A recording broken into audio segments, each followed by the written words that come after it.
Сәлем достар, қазір сіздермен осы тефтелидің рецептімен бөлісетін боламын. Ең алдымен тефтелдерімізді дайындап аламыз. Фаршымызға осылай ұсақталып туралған пиязды саламыз. Жұмыртқа, күріш,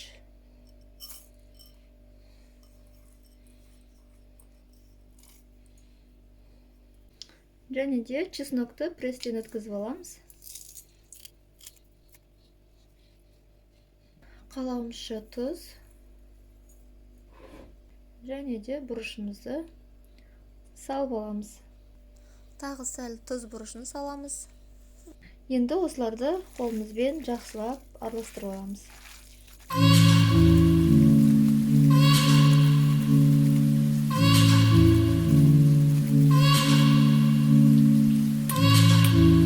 Фаршымызды жақсылап араластырып алдық. Енді фаршымыз езіліп кетпес үшін ыдысымызда жақсылап фарштарымызды ұрғылап аламыз.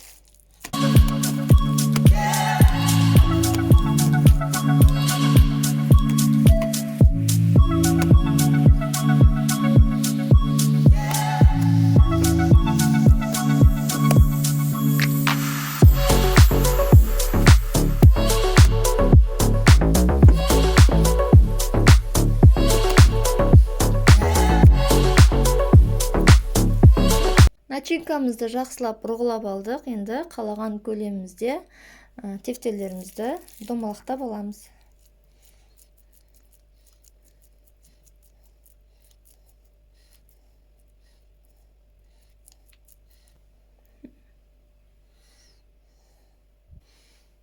Сәл үлкенірек қылып та жасасаңыздар болады.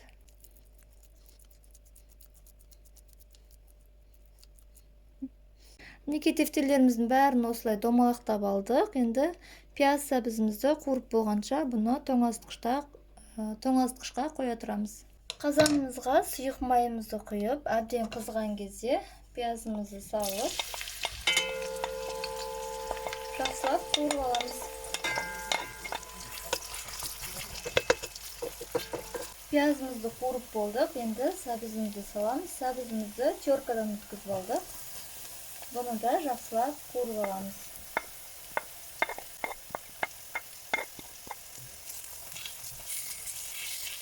Сәбізіміз де қуырылып болды. Енді үстіне тефтелдерімізді саламыз.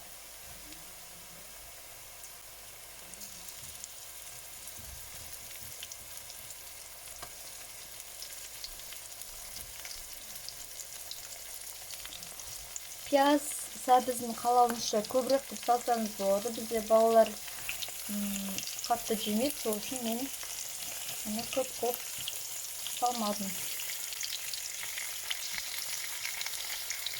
Енді үстіне қайнаған су құямыз.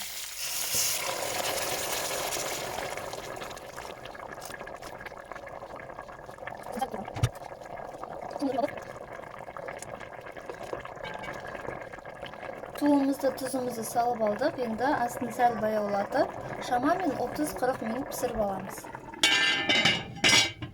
Мінекей біздің тамағымыз пісті. Гарнирге бізде пюре ас болсын.